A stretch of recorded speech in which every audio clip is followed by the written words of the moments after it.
நீங்கள் செய்தியில் காட்டலைன்னா கூட நாங்கள் செய்தி ஆக்கிடுவோம். இப்போ ஒரே நாளில் எங்கள் சின்னத்தை வந்து 11 நாள் தான் இருக்குது தேர்தலுக்கு. போன தடவை சின்னம் இல்லை எங்ககிட்ட, பறிச்சுட்டாங்க தேர்தல் ஆணையம்.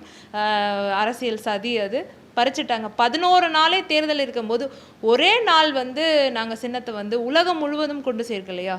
அது வந்து எந்த நிறுவனத்துக்கிட்ட நம்ம பணம் கொடுத்து அதான் எப்படி சாத்தியப்படுதுன்னு கேட்குறேன். இது உலகம் முழுவதுக்கும் இருக்கிற நாம் தமிழர் கட்சி ஆதரவாளர்கள், நாம் தமிழர் கட்சிக்காரர்கள், தமிழகம் தமிழ் தேசிய உணர்வாளர்கள் எல்லாருமே வந்து இணையத்தில் வந்து அதிகமான ஒரு ஆக்டிவிசம் இருக்குது.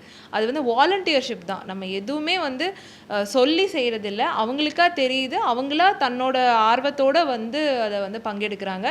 நம்ம இதுதான் இலக்கு அப்படின்னு நம்ம சொல்லிட்டோம்னா போதும், அதுக்கு தகுந்த மாதிரி அவங்க நடந்துக்கிறாங்க. இப்போ இன்ஸ்டாகிராமில் அதிகமாக பெருகிடுச்சு. முன்னாடி ட்விட்டரில் மட்டும் இருந்தது, இன்ஸ்டாவில் பார்த்தா இப்போ அத்தனை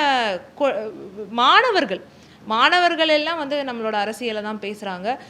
மிகப்பெரிய ஒரு எழுச்சியாக வந்து மாறிட்டு இருக்கு. பல பரிமாணங்களில் வந்து ஐடி விங் ஆக்டிவிட்டீஸ் வந்து உருவாகிட்டு இருக்கு.